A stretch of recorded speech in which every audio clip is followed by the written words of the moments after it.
बच्चों, welcome to my channel Verma study 2020 book लाना। मैं यूपी बोर्ड के क्लास 12 के छात्र छात्राओं के लिए जियोग्राफी सब्जेक्ट को हिंदी माध्यम से मैं फुल कोर्स कराऊंगा। यदि आप फुल कोर्स करना चाहते हैं तो मेरे चैनल को सब्सक्राइब कीजिए और बेल आइकन को प्रेस करना न भूलें, ताकि जो भी वीडियो मैं अपलोड करूं उसका नोटिफिकेशन आपको सबसे पहले मिल सके। प्यारे बच्चों, भारत, लोग और अर्थव्यवस्था में चैप्टर 7 चल रहा है। पार्ट 2 है खनिज तथा ऊर्जा संसाधन।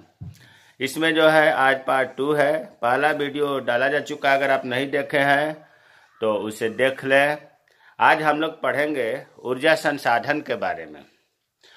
ऊर्जा, देखिए, ऊर्जा के बिना तो कोई भी उद्योग हो, कृषि हो या परिवहन साधन हो या खुद मानव हो, बिल्कुल नहीं कार्य कर सकता।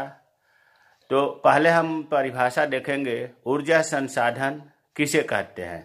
तो देखिए, सीधी सी बात है कि जिन पदार्थों से मनुष्य को कृषि मतलब खेती के लिए, उद्योग के लिए और परिवहन साधनों के लिए ऊर्जा की प्राप्ति होती है। किससे? जिन पदार्थों से ऊर्जा की प्राप्ति होती है उन्हें हम ऊर्जा संसाधन कहते हैं। जैसे किससे मिलता है ऊर्जा? कोयला से, खनिज तेल से, परमाणु ऊर्जा से, सौर ऊर्जा से, ज्वारीय ऊर्जा से, तेल से, प्राकृतिक गैस से। ये सब क्या है? ऊर्जा संसाधन है। देखिए, ऊर्जा के स्रोत जो है वो 2 प्रकार के होते हैं। अब यहाँ एक चीज मैं क्लियर कर देना चाह रहा हूँ कि अगर इम्तिहान में पूछा जाए कि ऊर्जा के स्रोत कौन कौन से हैं, तो आप बताएंगे कि परंपरागत स्रोत, गैर परंपरागत स्रोत। अगर ये पूछा जाए कि ऊर्जा के साधन कौन से हैं, तो परंपरागत साधन, गैर परंपरागत साधन। अगर पूछा जाए ऊर्जा संसाधन कौन कौन से हैं, तो परंपरागत ऊर्जा संसाधन, गैर परंपरागत ऊर्जा संसाधन। इतना ही नहीं, परंपरागत को पारंपरिक भी कहते हैं, पारंपरिक स्रोत, और इसे कहते हैं गैर पारंपरिक स्रोत। गैर को अपरंपरागत भी कहते हैं, परंपरागत स्रोत, अपरंपरागत स्रोत। तो यहाँ कंफ्यूजन नहीं होना चाहिए, थोड़ा सा घुमा देने से आप परेशान हो जाते हैं। तो यहाँ मैंने बता दिया कि इसका नाम 3 हो गया: गैर परंपरागत, अपरंपरागत, गैर पारंपरिक, अपारंपरिक। अब देखिए, परंपरागत स्रोत के उदाहरण: कोयला, पेट्रोलियम, प्राकृतिक गैस, परमाणु ऊर्जा। कोयला आप देखे होंगे, परिचित होंगे। पेट्रोलियम, देखिए, पेट्रोलियम में इसी को खनिज तेल भी कहा जाता है। पेट्रोलियम को ही खनिज तेल भी कहा जाता है। और पेट्रोलियम में पेट्रोल भी आता है, डीजल भी आता है, मिट्टी का तेल जिसे केरोसिन ऑयल कहते हैं वो भी आता है, मोबिल ऑयल आता है, ग्रीस आता है। इन सब को मिलाकर के पेट्रोलियम या खनिज तेल कहते हैं। प्यारे बच्चों, ये 3 है परंपरागत स्रोत, कोयला और पेट्रोलियम, प्राकृतिक गैस, इन्हीं तीनों को जीवाश्म ईंधन भी कहते हैं। क्यों कहते हैं? क्योंकि ये पुरातन काल में पेड़ पौधे या प्राणी दब गए थे जमीन के अंदर, उनसे इनका निर्माण हुआ है। मतलब इसमें जीव के अवशेष कार्बन पाए जाते हैं। ऐसे कहा जाए कि इनमें कार्बन मिलता है। इसीलिए कोयला, पेट्रोलियम, प्राकृतिक गैस को जीवाश्म ईंधन भी कहा जाता है। परमाणु ऊर्जा को नहीं कहा जाता है। इसीलिए मैं बार बार कह रहा हूँ कि 3 को ही दूसरा नाम है जीवाश्म ईंधन। और परमाणु ऊर्जा को हम नाभिकीय ऊर्जा भी कहते हैं। गैर परंपरागत स्रोत के उदाहरण क्या है? सौर ऊर्जा, पवन ऊर्जा, ज्वारीय ऊर्जा, भूतापीय ऊर्जा, जैव ऊर्जा आदि। आज जो है हम लोग परंपरागत स्रोत के बारे में पढ़ेंगे। फिलहाल उससे पढ़ने से पहले हम परंपरागत स्रोत और गैर परंपरागत स्रोत में अंतर, या ऐसे कहिए कि परंपरागत साधन, अपरंपरागत साधन में अंतर पढ़ लें। देखिए, परंपरागत स्रोत जो है, एक तो अंतर पहला यही हो गया उदाहरण, जो कि ऊपर लिखा हुआ है इसीलिए मैंने नहीं लिखा। उदाहरण में आ जाएगा कि कोयला, पेट्रोलियम, प्राकृतिक गैस, परमाणु ऊर्जा, ये क्या है? परंपरागत स्रोत हैं। इसमें आ जाएगा सौर ऊर्जा, पवन ऊर्जा, ज्वारी ऊर्जा, भूतापीय ऊर्जा, जैव ऊर्जा। ये गैर परंपरागत स्रोत है जो अभी ऊपर हमने लिखा है। दूसरा, ये जो परंपरागत स्रोत हैं ये भूगर्भ से पृथ्वी के अंदर से निकाले जाते हैं, जबकि गैर परंपरागत स्रोत भूगर्भ से नहीं निकाले जाते हैं। परंपरागत स्रोत का तीसरा है, ये सभी संसाधन जैसे कोयला, पेट्रोल, प्राकृतिक गैस, परमाणु ऊर्जा अनवीकरणीय हैं। अनवीकरणीय का अर्थ होता है कि इनका एक बार उपयोग कर लिया जाए तो ये सदैव के लिए समाप्त हो जाते हैं। इसका मतलब कि परंपरागत जो साधन है या संसाधन है वो आज नहीं तो कल समाप्त हो जाएंगे। गैर परंपरागत स्रोत या संसाधन ये नव्यकरणीय होते हैं। ये अ का अर्थ होता है नहीं, और इसमें अ नहीं है, नव्यकरणीय। इसका मतलब कि इसका नवीनीकरण हो सकता है, इनका निरंतर उपयोग किया जाता रहेगा, ये समाप्त होने वाला नहीं है। जैसे एक उदाहरण है कि जब तक ब्रह्मांड रहेगा, ब्रह्मांड में जब तक सूर्य रहेगा तब तक सौर ऊर्जा लगातार मिलती रहेगी, सौर ऊर्जा समाप्त होने वाली नहीं है। चौथा, ये ऊर्जा के क्षयी संसाधन भी कहलाते हैं। ये मतलब परंपरागत स्रोत जो है क्षयी संसाधन, क्षय का मतलब होता है समाप्त हो जाना, नष्ट हो जाना, क्योंकि कोयला, पेट्रोल, प्राकृतिक गैस ये सभी संसाधन समाप्त हो जाएंगे, नष्ट हो जाएंगे, इसलिए क्षय कहा जाता है। गैर परंपरागत स्रोत अक्षयी संसाधन है, ये समाप्त नहीं होते। अ का मतलब होता है नहीं, ये इनका क्षय नहीं होगा, इसलिए अक्षयी संसाधन कहते हैं। पांचवा है, ऊर्जा के ये संसाधन पर्यावरण में प्रदूषण फैलाते हैं। भाई कोयला हुआ, पेट्रोलियम हुआ, प्राकृतिक गैस हुआ या परमाणु ऊर्जा हुआ, इनसे जो है पर्यावरण प्रदूषित होता है, धुआं निकलता है, तो प्रदूषित होता है जिससे मानव के स्वास्थ्य पर भी बुरा हानिकारक प्रभाव पड़ता है। लेकिन गैर परंपरागत स्रोत के जितने हैं ये प्रदूषण नहीं फैलाते हैं, और जब प्रदूषण नहीं फैलाएंगे तो मानव के स्वास्थ्य पर बुरा प्रभाव नहीं पड़ेगा। छठा अंतर है कि इन साधनों का उपयोग, परंपरागत स्रोत के साधनों का उपयोग विश्व में व्यापक स्तर पर, बहुत बड़े पैमाने पर जो भी उद्योग चल रहे हैं परंपरागत स्रोत के ही बल पर चल रहे हैं। इनका व्यापक स्तर, बड़े पैमाने पर प्रयोग किया जाता है। गैर परंपरागत स्रोत की उपलब्धता तो पर्याप्त है, लेकिन अभी तक उनका व्यापक उपयोग नहीं हो पाया है, बहुत कम हो पाता है। तो हमें उम्मीद है कि परंपरागत स्रोत और गैर परंपरागत स्रोत आप लोगों को अच्छी तरह से समझ में आ गया होगा। प्यारे बच्चों, इस वीडियो में हम परंपरागत स्रोत के बारे में पढ़ेंगे। अगला वीडियो जो होगा वो गैर परंपरागत स्रोत का होगा। तो परंपरागत साधन या परंपरागत स्रोत या परंपरागत साधन एक ही चीज़ है। इसमें अब हम आते हैं, पहला कोयला के बारे में पढ़ते हैं। देखिए, कोयला ऐसा है कि परंपरागत स्रोत में जितने भी संसाधन हैं सबसे ज़्यादा कोयले का प्रयोग होता है। कोयले का मुख्य रूप से कहाँ प्रयोग होता है? ताप विद्युत उत्पादन में। देखिए, बिजली तीन तरह से तैयार होती है। एक तो होती है कोयला से, ताप से, गैस से, और दूसरा होता है जल से, और तीसरा होता है परमाणु विखंडन या परमाणु ऊर्जा से। तो ये कोयला जो है बिजली के उत्पादन में, मतलब ताप विद्युत उत्पादन में, और लौह अयस्क के प्रगलन, जब लौह अयस्क जमीन से निकलता है तो अयस्क का मतलब होता है कि जो जमीन से निकला हुआ है वो कच्चा माल, उसको हम गलाते हैं, और गलाने से फिर वो लिक्विड होता है, तो उसे हम शुद्ध रूप से लौह निकालते हैं। तो लौह अयस्क को गलाने में और ताप विद्युत उत्पादन में कोयला का प्रयोग बहुत किया जाता है। अब अगला पॉइंट है कि कोयला मुख्य रूप से दो भूगर्भिक कालों, मतलब जैसे भूगर्भ के काल हुए हैं जो पिछले शैल क्रम बने हुए हैं, उनमें दो काल है, एक गोंडवाना और दूसरा टर्शियरी। मतलब ये युग है, ये टाइम है। टर्शियरी युग, गोंडवाना युग।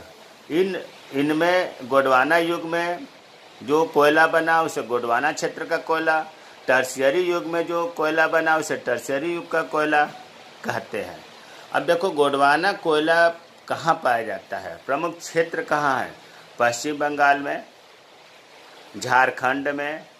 ये तो आपको रटना ही पड़ेगा कि कोयला के प्रमुख क्षेत्र कहाँ हैं या भंडार कहाँ पाए जाते हैं। पश्चिम बंगाल और झारखंड तो बिल्कुल ना भूलिएगा।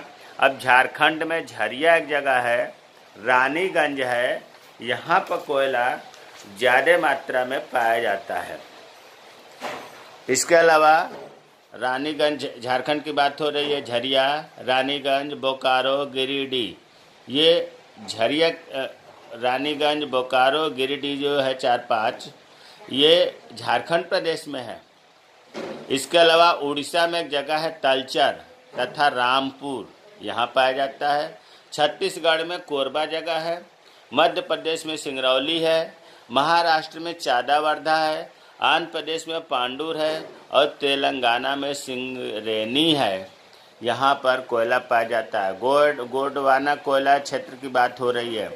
प्यारे बच्चों, अगर आप प्रदेश का नाम केवल याद करते हैं, जैसे पश्चिम बंगाल, झारखंड, उड़ीसा, जो अंडरलाइन हमने किया है, तलचर नहीं, उड़ीसा, छत्तीसगढ़, मध्य प्रदेश, महाराष्ट्र, आंध्र प्रदेश, तेलंगाना, प्रदेश का नाम तो हर हाल में याद करना है। भले ही आप प्रदेश के अंदर मुख्य उस जगह का नाम ना याद कर पाए, और अच्छा होगा कि जैसे झारखंड में रानीगंज, झरिया जरूर याद रखें, तेलंगाना में सिंगरेनी जरूर याद रखें, मध्य प्रदेश में सिंगरौली जरूर याद रखें, क्योंकि यहाँ पर बड़े पैमाने में कोयले का भंडार निकाला जाता है।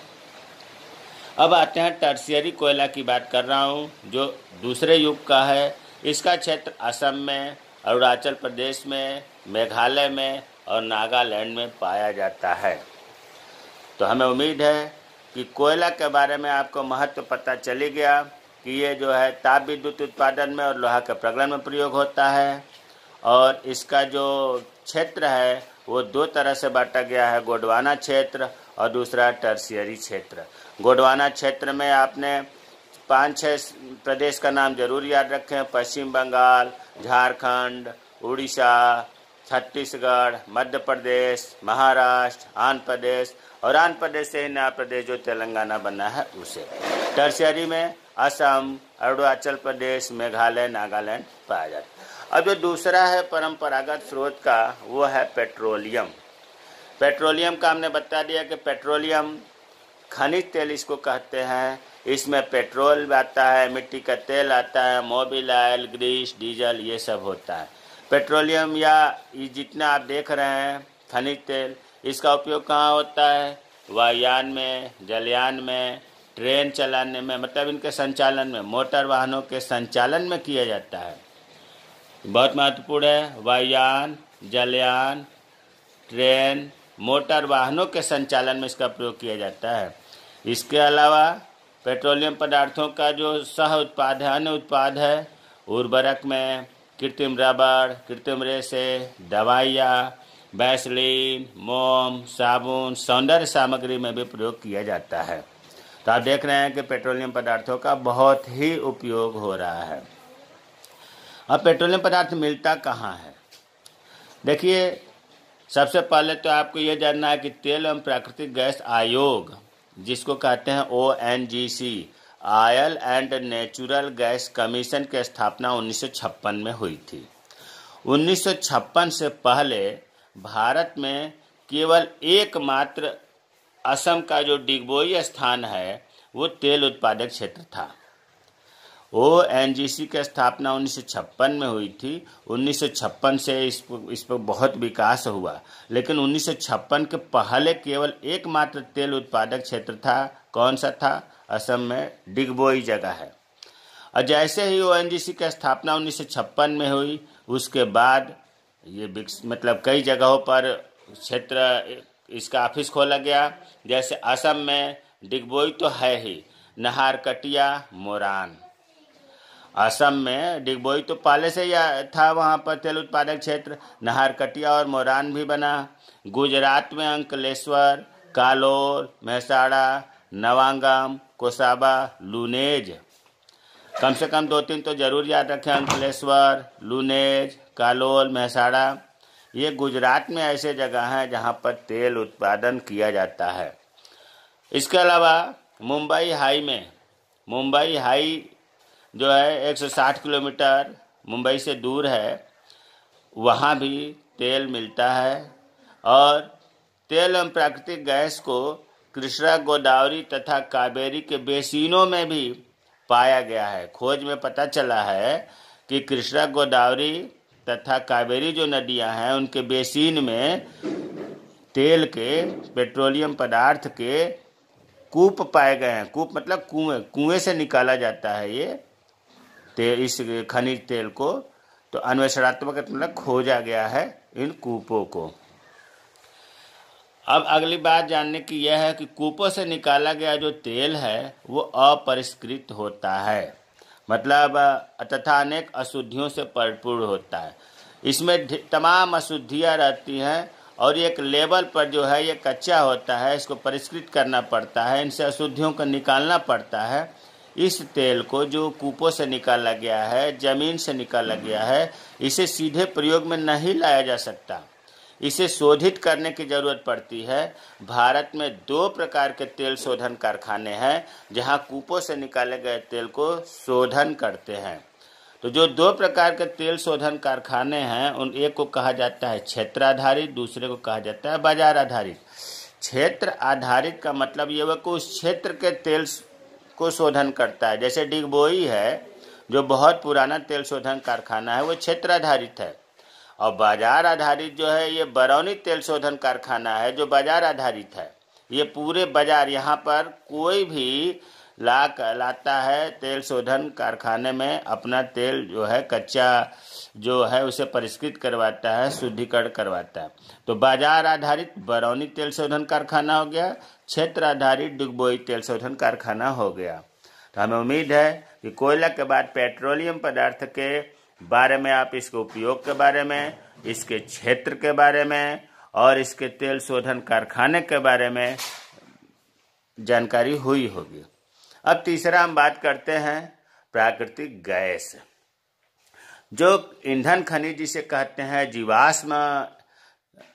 जीवाश्म ईंधन जिसको कहते हैं, उसमें 3 आता है, अभी बताया था, कोयला, पेट्रोलियम और प्राकृतिक गैस। कोयला पेट्रोलियम के बारे में बता दिया गया। अब प्राकृतिक गैस की बात करते हैं। देखिए एक संस्था है gas authority of India limited, इसको शॉर्ट में GAIL कहते हैं, gas authority of India limited, GAIL. इसकी स्थापना 1984 में हुई थी सार्वजनिक क्षेत्र के उद्यम के रूप में। सरकार ने 1984 में सरकारी क्षेत्र में उद्योग के रूप में गेल की स्थापना किया। इसका काम क्या था गेल का? इसका काम यह था कि जो प्राकृतिक गैस का परिवहन और विपणन है ये करेगा। गेल की स्थापना प्राकृतिक गैस के परिवहन कैसे होगा और विपणन मार्केटिंग कैसे होगी, इसके लिए स्थापना किया गया था। वैसे जहाँ जहाँ खनिज तेल मिलता है वहाँ लगभग सभी क्षेत्रों में गैस भी मिलता है। ये चीज़ बहुत महत्वपूर्ण है। गैस को सभी तेल क्षेत्रों में, अभी आपने ऊपर जो भी जितने पढ़ा, आपने डिगबोई पढ़ा, असम में जो था नाहरकटिया पढ़ा, गुजरात में अंकलेश्वर पढ़ा, महसाड़ा पढ़ा, उन सब जगहों पर जहाँ जहाँ तेल मिलता है वहाँ वहाँ पर प्राकृतिक गैस भी मिलता है। लेकिन इसके अलावा कुछ भंडार हैं, एक्सक्लूसिव रिजर्व जिसे कहते हैं, प्रकनिष्ठ भंडार जिसको कहते हैं। कहाँ है? इसके तमिलनाडु के पूर्वी तट पर, उड़ीसा में, आंध्र प्रदेश में, त्रिपुरा, राजस्थान, गुजरात तथा महाराष्ट्र के अपतटीय कुओं में पाए जाते हैं। कुओं मतलब कूपों में गैस मिलते हैं। अब आते हैं चौथा, नाभिकीय ऊर्जा। देखिए नाभिकीय ऊर्जा को ही हम परमाणु ऊर्जा भी कहते हैं। और ये नाभिकीय ऊर्जा के उत्पादन में जो महत्वपूर्ण खनिज का प्रयोग होता है वो होता है यूरेनियम और थोरियम। नाभिकीय ऊर्जा में प्रयोग होने वाला खनिज भूगर्भ से निकाला जाता है, इसीलिए इसे परंपरागत स्रोत में रखा गया है। आप सोचो कि नाभिकीय ऊर्जा हम जमीन में कहीं ढूंढ लें, वो नहीं। उस नाभिकीय ऊर्जा जिससे तैयार होता है यूरेनियम और थोरियम से तैयार होता है। यूरेनियम और थोरियम जो है ये जमीन से निकाला जाता है, इसलिए इसे परंपरागत स्रोत में रखा गया है कि ये कभी न कभी ये भी समाप्त हो जाएगा। अब आते हैं यूरेनियम कहाँ मिलता है। तो देखिए, यूरेनियम अयस्क जो जमीन से निकाला जाता है उसे यूरेनियम अयस्क कहा जाता है। तो ये झारखंड के सिंहभूमि में, झारखंड प्रदेश है, सिंहभूम बहुत ही फेमस जगह है। सिंहभूम में तांबा भी पाया जाता है, याद रखने की बात है। झारखंड के सिंहभूमि और राजस्थान के उदयपुर, अलवर, झुंझुनू जिले, ये राजस्थान का झुंझुनू जो है यहाँ भी तांबा मिलता है। तो राजस्थान के उदयपुर, अलवर, झुंझुनू जिलों में और मध्य प्रदेश के दुर्ग जिलों में, महाराष्ट्र के भंडारा जिले में, हिमाचल प्रदेश के कुल्लू जिले में पाया जाता है। अगर आप केवल प्रदेश याद करते हैं तब भी सही है। जैसे प्रदेश का मतलब हो कि यूरेनियम मिलता है कहाँ, झारखंड में, राजस्थान में, मध्य प्रदेश में, महाराष्ट्र में और हिमाचल प्रदेश में। ये आपके ऊपर निर्भर करता है कि आप प्रदेश तक ही सीमित रह रहे हैं या उस प्रदेश में कहाँ ज़्यादा मिलता है उसको भी याद करते हैं। हमने पूरी बात इसीलिए यहाँ बता दिया कि प्रदेश का नाम तो हर हाल में याद रखना है। हमने नोट करके यह भी लिखा है कि सिंहभूमि जो अभी बताया था कि झारखंड में है, झुंझुनू जो अभी ये ऊपर लिखा है कि राजस्थान में है, दुर्ग मध्य प्रदेश में है, ये तांबा उत्पादक क्षेत्र भी हैं। दूसरे रूप में हम ये भी कह सकते हैं कि तांबा का बेल्ट जो है वो थोरियम का भी है। थोरियम मुख्यतः केरल के, अभी तक तो आपने यूरेनियम पढ़ा, अभी तक आपने यूरेनियम पढ़ा, एक चीज मैंने गलत बोल गया शायद, सिंहभूमि, झुंझुनू, दुर्ग, तांबा जो उत्पादक के क्षेत्र हैं, इस क्षेत्र में, इस बेल्ट में, इस पट्टी में यूरेनियम भी पाया जाता है, ऐसा हम कह सकते हैं, क्योंकि ये दोनों चीजें तांबा और यूरेनियम लगभग सेम शहर में मिल रहा है। अब आते हैं थोरियम का, क्योंकि यूरेनियम का तो हमने देख लिया कि कहाँ कहाँ मिलते हैं। 5 प्रदेशों का नाम हमने बता दिया, झारखंड, राजस्थान, मध्य प्रदेश, महाराष्ट्र, हिमाचल प्रदेश। अब थोरियम की बात करते हैं। थोरियम देखिए, केरल के तटीय क्षेत्र की पुलिन बीच की बालू में, केरल का जो तटीय क्षेत्र है, समुद्री क्षेत्र, समुद्र के किनारे का क्षेत्र को क्या बोलते हैं, बीच बोलते हैं। तो केरल के तटीय क्षेत्र के पुलिन बीच की बालू में मोनाजाइट, मिल्मेनाइट से प्राप्त किया जाता है। केरल के तटीय क्षेत्र में तो थोरियम मिलता ही है, लेकिन थोरियम अपने आप में थोरियम से नहीं मिलता, मोनाजाइट मिलता और इल्मेनाइट मिलता, इन दोनों से थोरियम बनाया जाता है। जैसे बॉक्साइट से एल्युमिनियम बनाया जाता है, उसी तरह से मोनाजाइट और इल्मेनाइट केरल के तटीय क्षेत्रों में पाया जाता है, बालू में पाया जाता है, रेत में पाया जाता है, और मोनाजाइट और इल्मेनाइट से ही थोरियम बनाया जाता है।